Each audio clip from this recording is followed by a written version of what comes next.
what's so important about working to build Black power is that it helps to unlock the promise of this nation. There's such a gap between who we say we are and who we actually are. And I think that the bridge to becoming who we actually say we are is Black communities and Black communities thriving. When Black communities are thriving, this country can actually say that it is the land of the free and the home of the brave.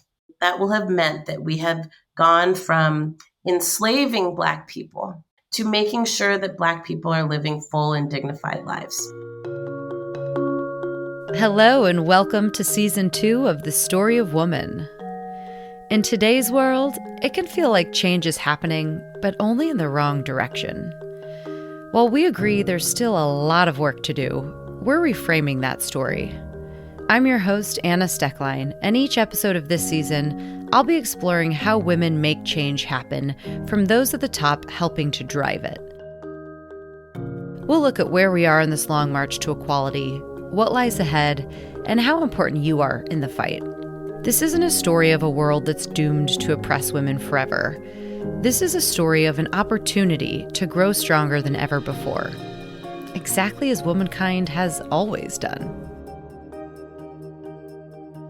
Hello, friends, and welcome back. Thank you, as always, for being here. You won't hear from me very much in this interview because I'm trying something new out. These final 2 episodes of the Changemaker series are all about the intersection of change, how change happens at the intersection of gender and another marginalized group, like race, sexual orientation, ability, class, and so on. And because that's the topic, it only seemed right that I, as a middle-class, able-bodied white woman, pass the mic to someone that's living in the intersection themselves. So I am pleased to introduce the Story of Woman's first guest host, Asha Daya. Longtime listeners might recognize that name, as Asha was a guest in the first season, episode 11, where she came on to discuss her phenomenal and very inspiring book, Today's Wonder Women. Asha is a producer, writer, TEDx speaker, and storyteller who has spent the last 18 years creating, producing, and hosting content for networks and organizations like MTV, MSN.com, Disney, ABC, Nickelodeon, Fox, the ACLU, Supermajority, Snapchat, 9 Network Australia, and more.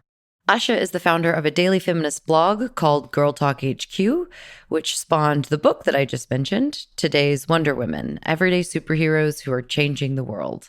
Asha focuses on reproductive rights, gender equality, and the representation of women in media, and she's currently producing a few different documentaries about abortion and reproductive rights. She also hosts a podcast series for Repro Film, and is the board chair of the national nonprofit Religious Coalition for Reproductive Choice. Today, Asha is speaking with a woman most of you will be familiar with, who started a hashtag all of you will be familiar with, Alicia Garza. I'll let Asha introduce Alicia and take it from here. Please enjoy Asha's conversation with Alicia Garza.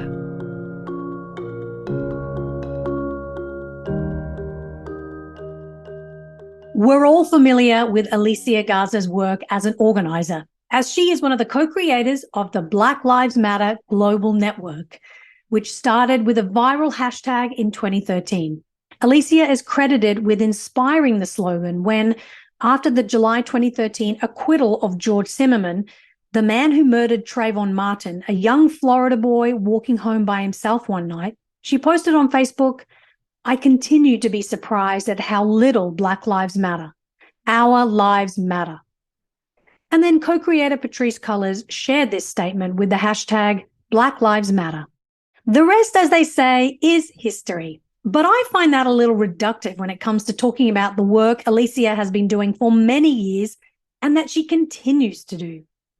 Alicia has been organizing social and political actions from the age of 12, starting with promoting sex education and birth control in her school in California, where she grew up. Enrolling in the University of California, San Diego, she continued her activism by working at the Student Health Center and calling for higher pay for the university's janitors. In her final year at college, she helped organize the first Women of Color Conference, a university-wide event held in 2002. As you can see, being a changemaker was the path laid out for her from a young age. Today, Alicia is the founder of the Black Futures Lab, an organization working to make Black communities powerful in politics.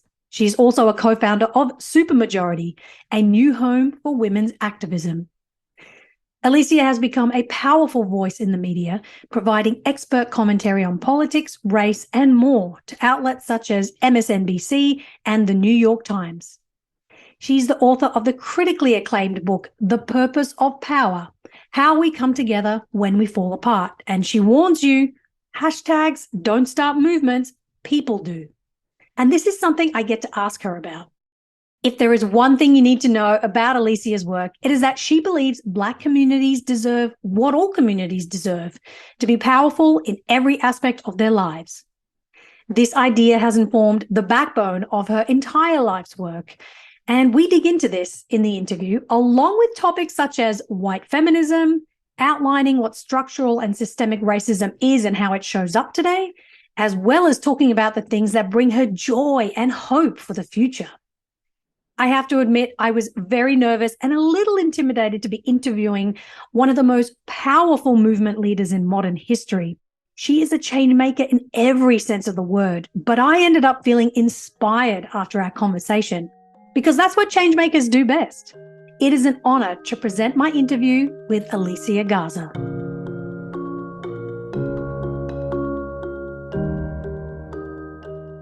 Alicia Garza, thank you so much for joining me today. I am thrilled to be speaking with you. You know, many people know you as one of the co-creators of the Black Lives Matter movement and one of the co-founders of Black Lives Matter Global Network. And before we get into all the important work you are doing, I'd love to start off by painting the picture of where your changemaker origins began. Can you tell me about your first experience with activism at the age of 12? What the issue was and what prompted you to do something about it? Yeah, it's so good to be here with you. Thank you for having me. My first foray into activism is kind of a funny story because it's not what you would expect. I started getting into reproductive rights issues. And the reason for that is because at the time there was a lot of controversy about morality in this country. So similarly to right now, right? We had a lot of frenzy about teen pregnancy, about sex, and there was a big national push around morality, which ended up looking like fights over whether or not you should have sex health education in schools. Some schools were saying, no, it should just be abstinence only education. We shouldn't be teaching anything about how to protect yourself from pregnancy or sexual assault or anything like that. They just didn't want to have any conversation. And then there was, of course, a push back to having comprehensive sex health education. And in my school district, in this little liberal community north of San Francisco, we were having conversations about whether or not to offer condoms in school nurses' offices. And it was causing a big hoopla in my community at the time, even though it was a liberal community.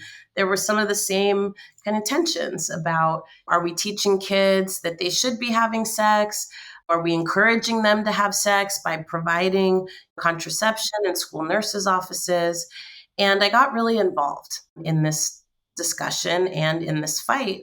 And the reason that I got involved is because my mom talked to me a lot about sex. When she got pregnant with me, she was in a relationship. She thought she was getting married.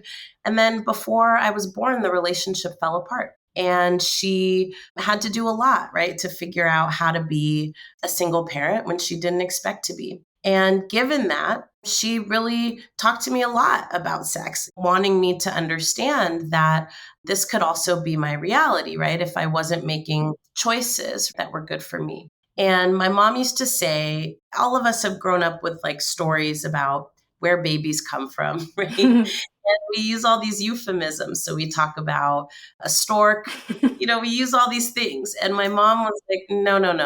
Let me tell you, sex makes babies and babies are expensive. That was my mom's most popular refrain in my house. And I'm so glad it was, because it got me really to get involved when there was this kind of controversy in my school district. I really believed that if people don't have the tools they need to make decisions that are right for them, then you're creating and causing all kinds of problems that you can avoid.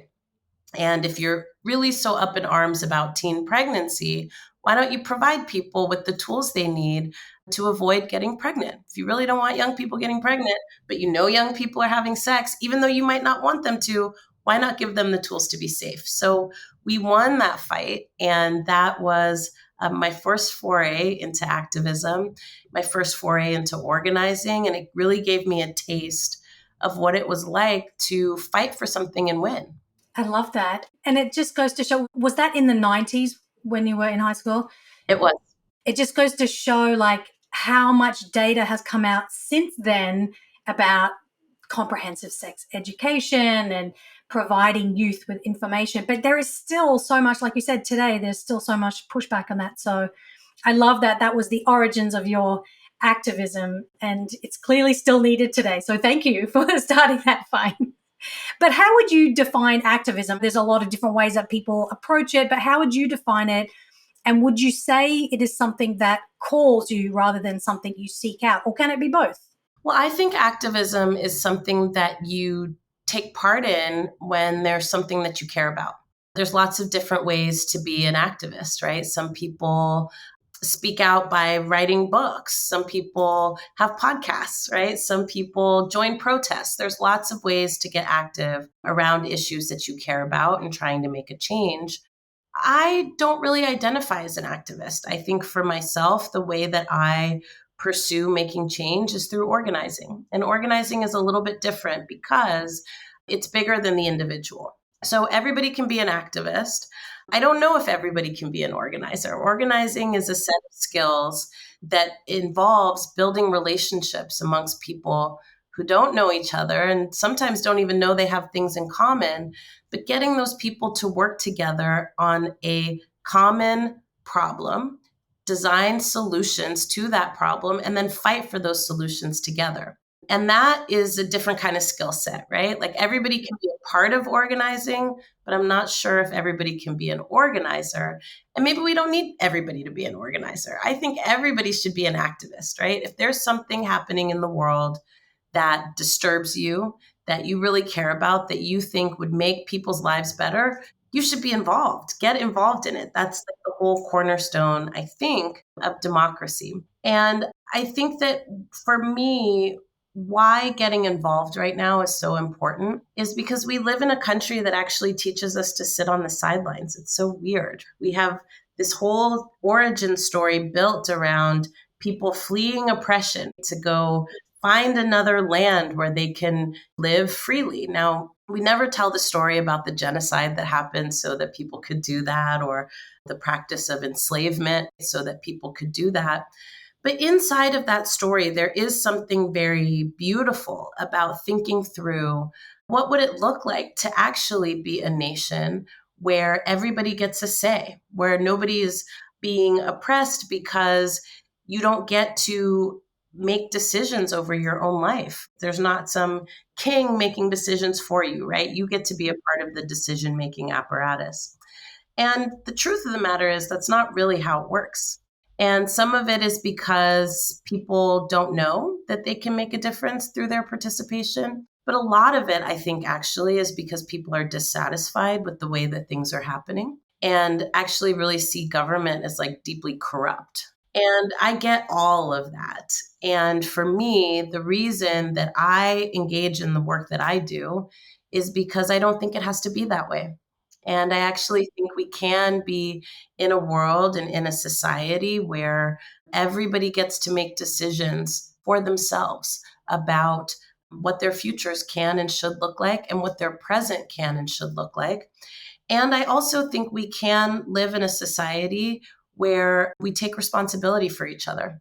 Here in the United States, we have a very individualistic mindset, right? Rugged individualism. Yeah, me for me and mines. And I think that actually we can be a country that actually practices interdependence. I mean, we already do depend on each other to survive. We just don't tell that story. Any success we have, we say it's our individual talents and unique gifts, right? But actually, if there weren't other people, people couldn't live. In my neighborhood, I depend on people to help me survive, and people depend on me to help them survive. And so I think we can build actually a much more robust practice of that, especially when it comes to our democracy, where we take responsibility for each other. And so, therefore, the decisions that we're making about what's best is not just what's best for me and mine's, but also decisions about what's best for the collective. And that's why I do the work that I do. And that's why I'm so passionate about it. I love that. It's just really well said, this idea of community and collaboration rather than just me on my own. And I really hate that saying self-made billionaire. It's like, there ain't no such thing. Let's be real. No such thing. No such thing. You made your money off the backs of other people. Right, exactly. Well, speaking of origin story, when we look at the history of America, the story of America that predominantly gets told, we cannot talk about it without understanding systemic racism and its presence even today. How do you define systemic racism, and what are some of the ways we see systemic racism manifest today? Systemic racism is what happens when rules and laws and institutions work together to enforce a set of unwritten rules about who gets to participate and who does not, who gets to be seen as human and who does not, who deserves and who does not. Race, as many people know, is a imagined set of characteristics designed to classify people as worthy or unworthy. And we do it alongside a whole range of different indicators: gender, class. All of these things are like human made. They're not inherent to us, despite what you might be hearing today on television, especially with respect to gender. But when we talk about systemic racism, I think the reason that people put systemic in the front of it is because they want to talk about how systems enforce these rules that then have outcomes that determine the outcomes of people's lives. A lot of people think about racism as like people being mean to each other, right? It's like, I don't like you because you have brown hair, and brown haired people, are inherently evil. Well, that sucks if I do that. I mean, it might hurt your feelings. You might feel isolated and alone, but I don't necessarily have any power over whether or not you can get a job. I don't necessarily have any power over whether or not you can keep a roof over your head. That's just me being mean to you, right? That's me discriminating against you. But racism is actually something very different. Racism, when we talk about racism, it's not what people think, where it's like people carrying Confederate flags and all of that. That sucks. But systemic racism is the rules that lock people out and leave people behind based on things that they can't do anything about. Examples of systemic racism in this country have included things like poll taxes, where you had to actually pay a fee to be able to register to vote. Literacy tests are examples of systemic racism, where Black people in particular were given literacy tests to be able to prove that they were eligible to vote. And underneath there is an assumption that Black people are inherently stupid. So we want to take a literacy test. We want you to take a literacy test to show us that you're worthy of being able to participate in this society. It's important to fight systemic racism in all of its forms for a whole range of reasons, including as long as we allow for made up things to determine people's life chances and outcomes, that's bad for everybody. And nobody is immune from that. Nobody's exempt from that. I know when we talk about racism, we talk about it very much as like a white and Black thing. And actually, that's not how it functions. Racism and race in this country functions along an axis of Black and white, and then there's all these people in between. And the closer you are to white, the better off you are, and the closer you are to Black, the worse off you are. And so that's why people in between white and Black spend a lot of time fighting to get to the white pole, because they know that's where all the stuff is, and spend a lot of time trying to be away from the Black pole because they know that's where the stuff isn't. What we have to do actually is do some equalization. We shouldn't live in a society where people are denied access to the things they need to live well and full and dignified lives just because of the color of their skin, or just because people have been characterized in a particular way. There would be holy hell to pay if we said, okay, Republicans in this country can only eat at certain restaurants. There'd be hell to pay. Right. But when we do it with Black people, right, it's like, well, there's a way to justify it. Correct. So that's why I think it's important to fight. The way that I think it's important for us to understand how and why this plays out has everything to do with that democracy I was talking about earlier. We have an origin story in this country that this is the land of the free and the home of the brave.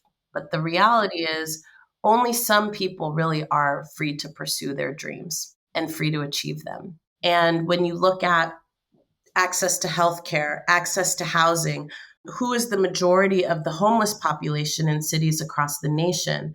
When you look at income inequality and poverty, when you look at educational attainment, any indicator that you look at, Black people are close to or near the bottom. That is systemic racism. It's not because Black people are inherently stupid or unable to make money. Actually, there are all these things in our society and our economy and even in our government that are designed to keep Black folks away from resources and wealth. So that's why it's important for us to pay attention to this, because it's not just Black people. It's people of color in this country. It's women. There's lots of ways that systems can collude to keep people away from their most dignified life. And so if we really want it to be that way, then we have to fight for equity. Yeah. And this is really everyone's fight, like you said. I mean, we all need to be paying attention to systemic racism, systemic inequality, because it's something that affects people around us. It affects us. So, yeah, it's definitely something that we need to be aware of, no matter who we are. And keeping in line with this thread about systemic injustice, within your anti-racism work, you focus on police brutality, mass incarceration, health access, gender justice, and how these issues especially impact Black communities. Can you share more about why you focus on this and why these are really big issues for you? I am focused on this because I want this world to work better for women like me and women like my mom. I remember growing up feeling, believing, and knowing that my mom was one of the hardest working people on the planet. She wasn't just working for herself, she was working for me. And she put herself last all the time. My mom would stay up late, sitting at the kitchen table, trying to figure out how to make ends meet. And I remember going into the kitchen at night, because, I was kind of an insomniac as a kid. And my mom would be up and she'd be watching Law and Order on this little television with antennas, and she would have one of those calculators with the receipt tape. And there would be all these bills, and she would just be crunching these numbers, and you could hear the calculator, right? Yeah, I can hear it now. There are so many women around the country who are doing that, trying to figure out how to make ends meet, especially women of color, especially Black women, especially immigrant women. There's so many of us that are doing that and staying up late at night trying to figure out how to make it all work. And then when we get to pursue our own dreams because we're busy helping other people pursue theirs.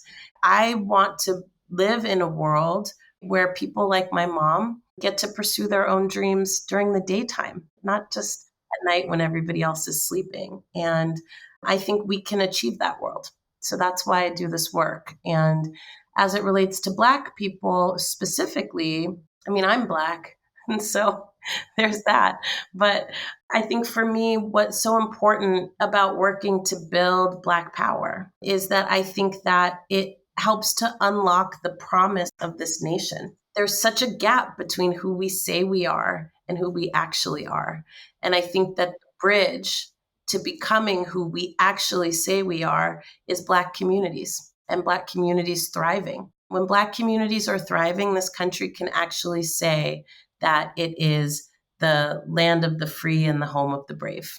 That will have meant that we have gone from enslaving Black people to making sure that Black people are living full and dignified lives. So that is my charge. And I love working with other folks and other communities that are fighting for the same thing, because I think we all deserve it, not just Black people. I think we all deserve that. My particular focus and interest is Black communities, but I love working with folks whose focus is the Asian diaspora or Latinx communities or Indigenous communities, because ultimately all of our communities united make this country what it says it is. But for us to get there, for me, I'm like, Black folks, we're not organized. You know what I mean? We still got a lot of things going on amongst and between us that we need to work on so that we can be a strong component of that multiracial democracy that we deserve. So that's my vision and that's my work. I love that vision. And I know we're going to be talking a little bit more about how you build power within Black communities, but I want to jump back in time a little bit to 2016. And when Trump was elected, there was an uptick in people wanting to join causes, being part of the Women's March, for example, and even running for office. A record number of women were elected to office in the midterms in 2018 in response to his election. And again in 2020, we saw many people wanting to get involved after the murder of George Floyd by the hands of police captured on camera and seen around the world. But there was also a lot of backlash and whitewashing and performative allyship during these times. You know, people uploading Black squares on Instagram being the most obvious one, which we're all familiar with. Recent movements are often branded with hashtags, and while you're credited with co-creating hashtag Black Lives Matter, you've also been quoted as saying, hashtags don't start movements, people do. So talk to us about the work that's required behind hashtags, particularly some of the key movements from history that have informed some of the current movements that we're seeing. The reason that I am so prone to saying that hashtags don't start movements is because I think there was a point, and it still happens, where people try to find the most basic piece of what constitutes a phenomenon. It's like trying to find the shortest distance between A and Z, when actually you just kind of need to go through the whole alphabet. Hashtags are things that live on social media, but they are not kitchen table conversations. They are not the conversations you're having with your family during holidays. They're not the conversations that neighbors have. They're not the conversations that are happening in your workplaces. Hashtags don't do that. Hashtags help you follow a conversation. They help you find a conversation online. They are not in and of themselves movements. Movements are comprised of people who are united around a set of goals. And this movement is certainly united around a set of goals, not strategies, but goals. And the trick to movements is to figure out, can movements advance through multiple strategies, all designed to achieve the same goal? I think what's been so tricky over the last few years with movement building and activism and organizing and allyship and the performance of it and things becoming popular and then not being popular. This is the first time in my lifetime, and I'm trying to remember if there was like any time in history where activists and organizers became celebrities. And so I think what's happened in response to that, people treat you like something to be consumed as opposed to a movement as something you should become a part of and contribute to. And sure, you could put a Black square on your Instagram, but you could also organize your block, and that would be more impactful. Anyways, I'm just saying all this to say that these are things we're still talking about 10 years later. And some of it has to do with the fact that just like we tell fairy tales about the origin story of this country, we also tell fairy tales about how change happens. We love to tell the story of Bloody Sunday. We love to tell the story of nonviolent resistance, walking across a bridge, and then people got voting rights. That's not how it happened. We love to tell the story of people riding on buses throughout the South or getting hosed and beaten by police and bitten by dogs. And then all of a sudden change happened because people just took it. That's not how change happens. We love to tell this story about Rosa Parks being too tired to go to the back of the bus and then sparking a 384-day bus boycott. That's not how it happened. Rosa Parks was a trained organizer. She was a member of her local NAACP. She'd been organizing in her community, particularly around protecting women from sexual assault and violence. She was an organizer. This is a woman who had been doing work in her community for years. And she worked with the NAACP to use that dynamic on buses as a way to bring a legal case. That's something we don't talk about enough. That's what I'm saying. So I think when it comes to movements and this movement and other movements too, we talk about the Women's March, we talk about Black Lives Matter, we talk about the climate movement, right? Like there's things that we do that support telling fairy tales. It doesn't really serve us. Because what it means is that we don't learn how change happens. And then we don't think we can be a part of making change.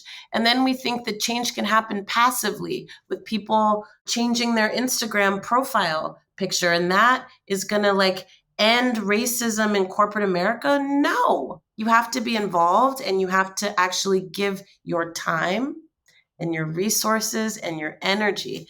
That is how we got voting rights. People's literal blood, sweat, and tears and bodies on the line. And literal. Yeah, we need to be willing to do that work ourselves and come to the table and do the hard work, not just the passive work. And I think social media sometimes makes that a little bit easy, but we have to take that responsibility and be like, okay, how can I investigate this in myself a little bit more, not just take everything that I see on social media as face value. So that's really, really thought-provoking. I consider myself someone very enlightened, but not all of that stuff I knew about Rosa Parks. And so I think people need to know about this and learn it in schools, and which we're going to get to in a moment because that's a whole other issue that's happening right now. But in 2019, you were part of the formation of an organization called Supermajority. Can you tell us about what this organization is focused on, what kind of tools and movement building experience you are integrating into this work, and how you're inviting people to join you? Supermajority is so exciting to me even still because of what we've been able to accomplish. We are focused on creating a new political home for women, and particularly young women who are fired up about what's happening in this country and want a place from which to take action and to take decisive action. And so what we do is we train women how to fight. We also engage women in the issues that they care about through voting, through mobilizing those women to vote, to become precinct captains, to volunteer for campaigns that are getting other women out to vote. And we also tell new stories about the impact of women. So after 2020, it became very clear that women got the short end of the stick. We actually elected a man who admitted to sexually assaulting women, a man who was not committed to protecting or advancing women's rights. We got caught up in a story about somebody's emails. Look where it got us. Like after the 2016 election, I should say, women around the country were like, I want a rematch. What was that? What the hell just happened? Yeah. What the hell just happened? It became really clear to us that women are a force to be reckoned with. And when that energy is channeled and harnessed and wielded in the right way, women are unstoppable. And what's real is that women are the majority in this country. We are the majority of people who donate to political campaigns. We are the majority of people who volunteer for political campaigns. We are the people who are holding it all together, and we deserve to be powerful. Supermajority has been doing really incredible field work in places like Michigan, getting not only young women to participate, but also helping to win big victories for women, like ensuring that the state of Michigan has a governor that will protect rigorously women's rights. Gretchen Whitmer, big Gretch. Yeah, so that's our secret sauce, is just helping women understand, access, and exercise their power. I love that. And for people who are listening outside of the United States and maybe wondering about some of the references, Alicia was talking about in 2016, Trump was caught. There was a tape of him from years previous where he was talking about sexually assaulting a woman. And with Hillary Clinton, they made it all about her gender and the fact that they had downloaded all these emails from her server and were weaponizing that in a way to basically take her down. And it just became this very uneven, ridiculous opposition match where it's like we have a literal proven sexual assaulter that is going up against someone who has a lot of emails that people need to read through and probably won't. And it's just ridiculous that this is where we got to in 2016, and members of the Supreme Court. And it's not just Trump as president. There have been numerous presidents that have been in that position and done those things, and yet they still get elected. And so it's time for change, and really seeing more women be activated and empowered in their role as powerful people in communities is really wonderful. So I'm so thankful for the work that you and Supermajority are doing. We'll be right back after this short break to hear Alicia talk about intersectionality, what it is, and its crucial role in creating a more inclusive world.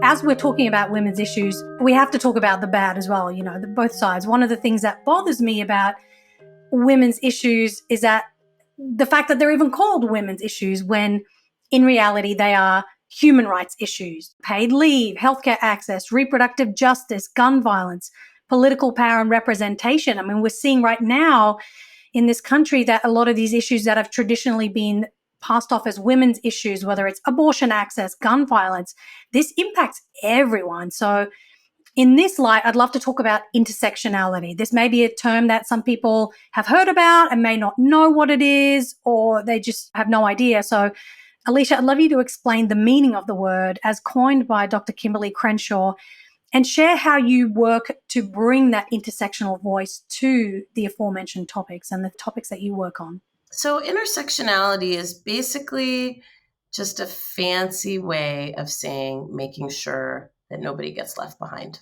When we're looking at different areas of privilege, intersectionality essentially says that our identities matter. It says that being a woman matters, but also being a Black woman matters. So let me get a little bit more specific here. This is an example I use often about what intersectionality looks like in practice. Every year during Women's History Month, we talk about inequalities that women face. And one inequality that women face is the wage gap. Men make more than women. We often use this statistic. We say that women make 75 cents to every dollar that a man makes. Okay.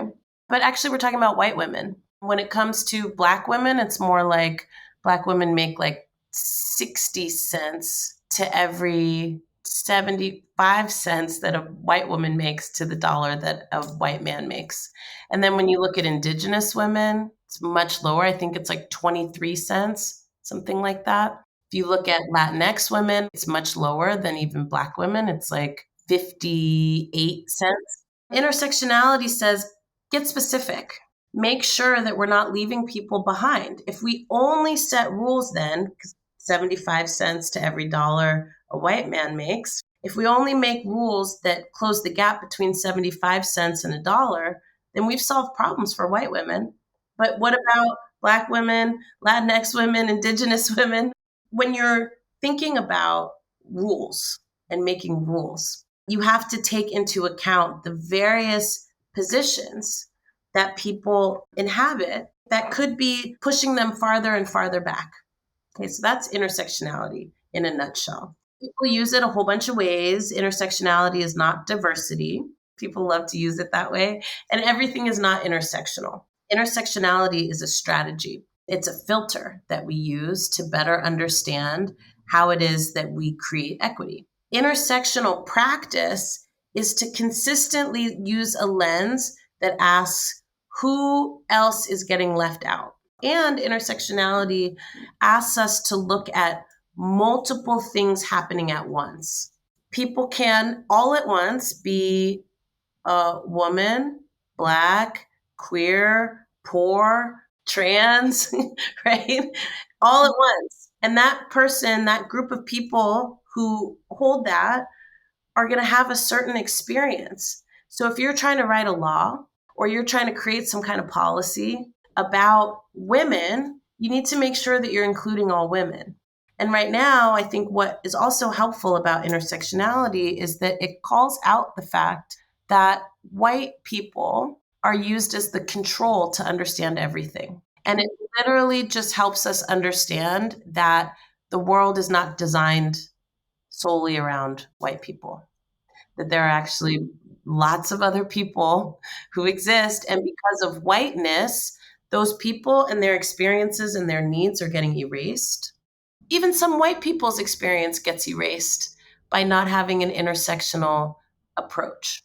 If we assume that all white people in this country are heterosexual, wealthy, men, Christian, then we're leaving out a whole bunch of white people too.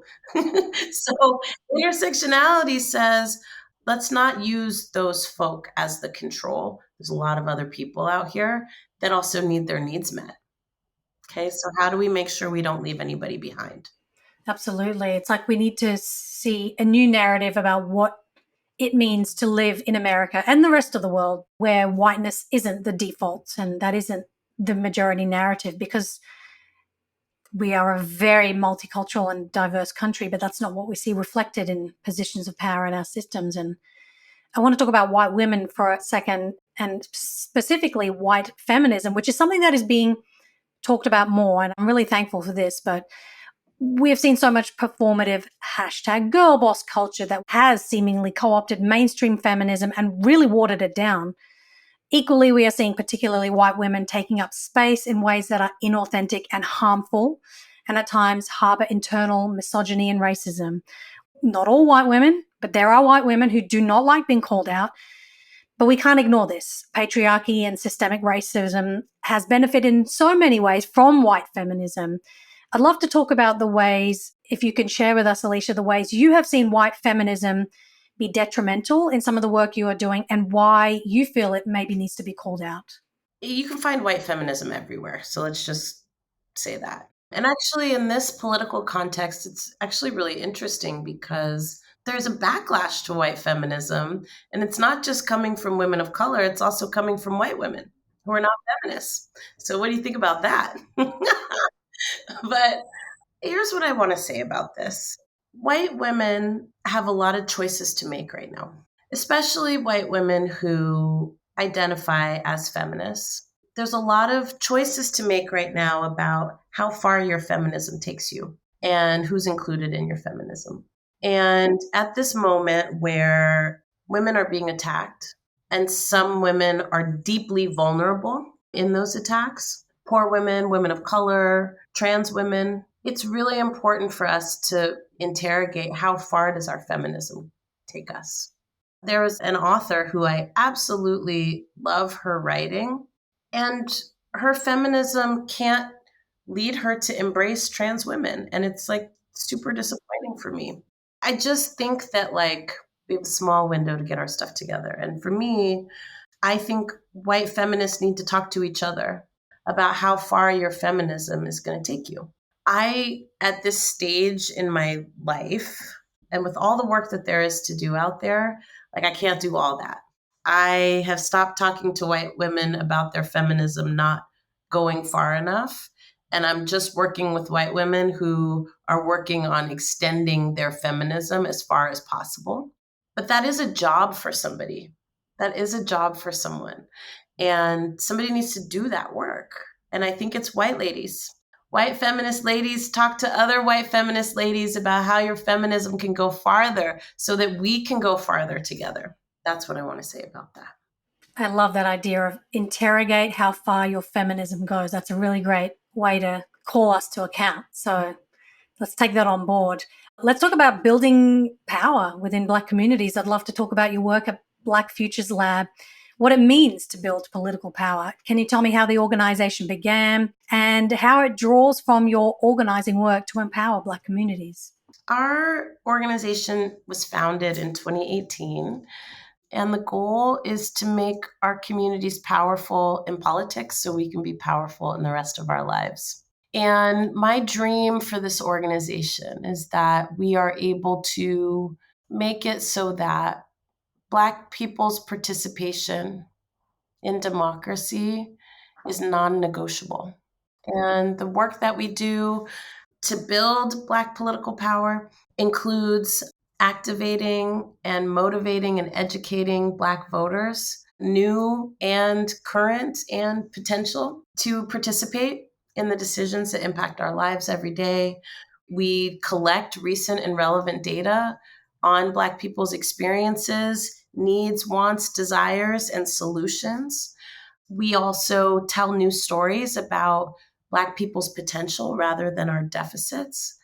We build the capacity of our communities to be powerful with training and other supports. We know that as the Black Futures Lab and the Black to the Future Action Fund, we cannot win all the things that Black people need on our own. We need a strong ecosystem of Black organizations and institutions that are also doing that work. And so we work not just to strengthen ourselves, but we work to strengthen the ecosystem of Black organizing so that we can all be successful together. And we do that in a number of ways by training people how to write, win, and implement new policy in cities and states across the country through a rigorous 8-month training fellowship called the Black to the Future Public Policy Institute. We also do that through a program that we co-designed with the Management Center. It's called Organizing for Our Futures, and it helps to build the strength of organizations internally so that they can be effective externally. Strengthening your systems, your processes, the way you deal with conflict, the way that you get work done together so that you can be effective on the outside. We also train people how to organize. And we've trained over 200 Black organizers in the last few years. So we're very conscious of how we fill what we see are the gaps, the things that get in the way of us being powerful. So we know we have to do year-round voter engagement, motivation, and activation. We know we need to know better what Black people actually care about because we are not a monolith. We range the gamut of conservative to very liberal, right? It's like we have to be scientific about our people. And so we do that through programs like the Black Census, which is the largest survey of Black people in American history. We also do it through polling. We just did a 3-part series on our C4 side called our Black Voter Bulletin, where we looked at voter attitudes and opinions in 3 of our target states, North Carolina, California, and Georgia. And we got a sense of what Black voters cared about, what decisions Black voters were making about whether or not they would go to the polls and around what issues would drive them there. And we take all that data and we build it into our voter outreach work so that when we're in communities talking to people at their doors, we know what to talk to them about.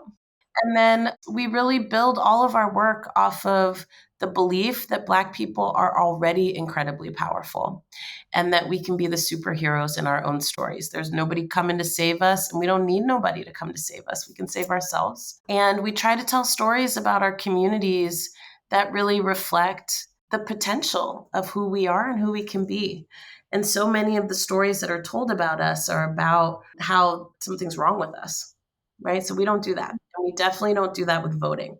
We don't tell people if you don't vote, your voice doesn't matter. We don't tell people your ancestors died for your right to vote, and so you're ungrateful if you don't vote. We don't do any of that. We tell people we understand why you wouldn't want to vote, but your vote can change things. And if you care about these things, you can use your vote to make your voice heard.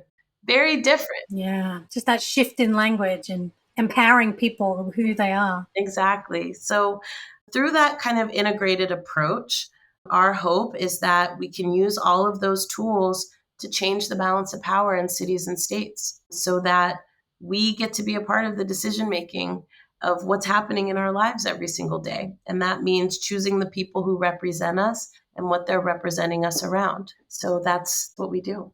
Well, I'm certainly looking forward to seeing more of the political power and community power that you build in the lead up to next year's presidential election. And like you said, state and local elections. I think that's where a lot of the real grassroots changes happen. And we see empowerment happen in communities. So thank you for the work that you're doing. And, I'm sure there are ways that people can get involved that we're going to share on the website and in links to support and amplify as well.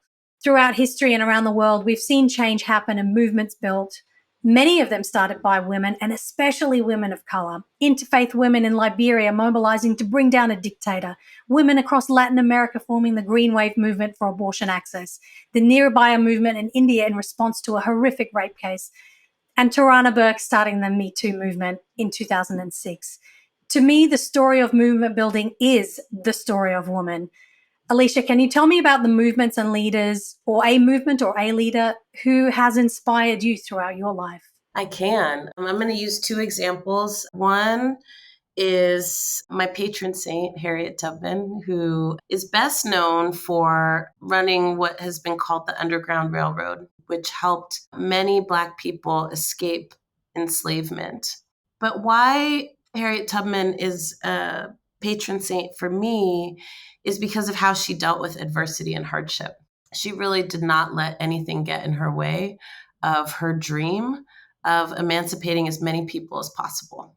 And she endured incredible heartbreak, including losing her husband that she was deeply in love with. And she left, came back for him. He had started a whole new family and wouldn't come with her. Heartbreaking. It's just awful. Like her brother, she left, she came back to try to take her family. Her brother would not come. He was like, "You crazy, I'm not going nowhere." So imagine, right? Like all these people that you deeply love and care about not being ready and still persisting. If I could tattoo her on my face, I would. Recently, I'm really inspired by women in Iran who have been turned up for the better part of almost a year now, I think, which was sparked around Masa Amini. And they have continued to fight for not just women's rights, but for democracy in that country.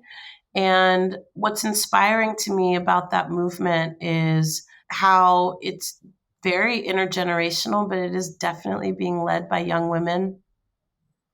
And I'm also really inspired by their tenacity. They're living and existing in one of the most brutal dictatorships that there is.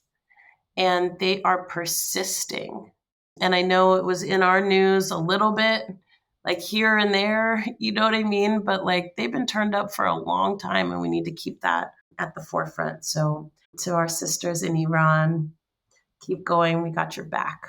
Yeah, the women life freedom movement, it's so inspiring to see, but also scary because they are literally facing death every day. So many of them have been murdered for speaking their truth and sharing their voices. So it's something that we can definitely share in their solidarity with from afar. But it's heartbreaking to see, but that's how movements and change happens. And my heart really goes out to them. Thank you for bringing that up.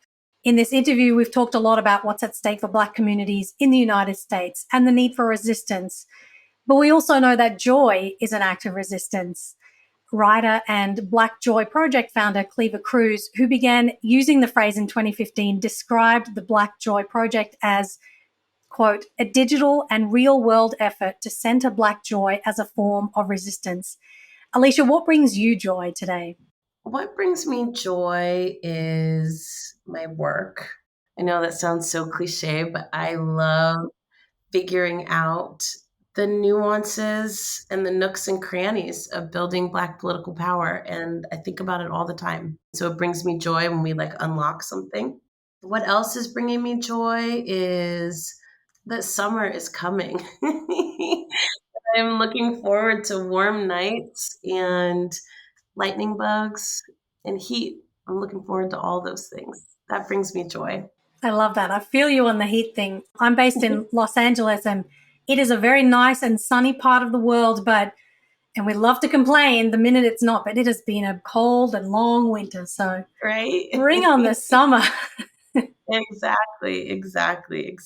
Bring it on. Yes. Well, alongside with joy, I love putting joy and hope into that same umbrella and bucket. I want to know what gives you hope for the future. We know we talked about a lot of issues that are facing people in America today, Black communities, young communities, immigrant communities. But what are some things that give you hope, and how can people join the work that you're doing? If you want to join the work we're doing, visit us at holla@blackfutureslab.org. You can also take the Black Census at blackcensus.org, or just visit us at www.blackfutureslab.org. Don't forget to check out supermajority.org. And you can get involved in a range of ways by just visiting us and signing up to get involved. What is bringing me hope? Growing up, I thought I missed all the good movements. I was reading about the civil rights movement and the Black Power movement, and this was the 80s and 90s, right? And I'm looking around and I'm like, dude, it passed me by. I can't believe there was all of this beautiful, visionary organizing, and now what? And then in my lifetime, I have seen not one, but two waves of one of the largest, if not the largest, movement for Black freedom and liberation in the world. And not only that, but I got to be the tiniest little part of that. You're playing that down. Also, in my lifetime, we had the first Black person ever to run this country in its entire history. And when I think about people like my mom, who never, ever thought that was possible, and my grandma, who if I would have told her that a Black man was going to be president, she'd be like, girl, you were really on one. And now we have the first Black Indian woman to be vice president of the United States. Amazing. Look at all of this change that is happening in our lifetimes. So I am so hopeful because I've lived it. I've experienced that change is 100% possible. And I'm only 42 years old. So if all that can happen in the span of the last 15 years, imagine what's coming. I do feel a lot of hope every single day, and I hope that people who are listening feel that way too. I know it feels really dire right now, but we are watching change unfold before us, and we get to decide which direction that change goes in. So let's go. I love that. And just hearing you talk gives me hope.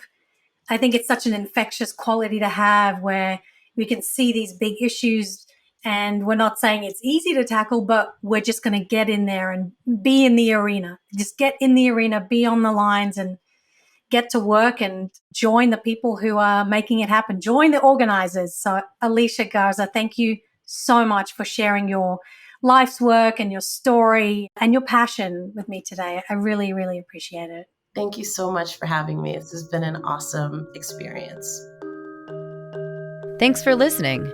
If you enjoyed this episode and think that we need more of women's stories in the world, be sure to share with a friend. And subscribe, rate, and review on Apple, Spotify, or wherever you listen to help us beat those pesky algorithms. Follow us on socials for more content from the episodes and a look behind the scenes. And for access to bonus content and ad-free listening, consider becoming a patron of the podcast. This is the best way to help me continue to put out more and better episodes. Or you can buy me a metaphorical coffee. All of this goes directly into production costs. And in exchange, you'll receive my eternal gratitude and a good night's sleep, knowing that you are helping to finally change the story of mankind to the story of humankind. This episode was produced and hosted by me, Anna Stecklein. It was edited by Maddie Searle, with communication support by Joe Cummings. A special thanks to Amanda Brown, Kate York, and Dan Kendall for their ongoing production support and invaluable advising. Tune into the next episode of The Story of Woman, where guest host Asha Daya speaks with Cecilia Chung, a transgender woman and internationally recognized civil rights leader who advocates for HIV/AIDS awareness, LGBTQ equality, and social justice. We also see a rise in HIV cases among LGBT youth and trans youth, and that's really disturbing for us to see. Here we are trying to have planned and strategize how to end the epidemic, but on the other hand, we're not ending the epidemic of intolerance and discriminations and hate. So that translates to a lot of work that needs to be done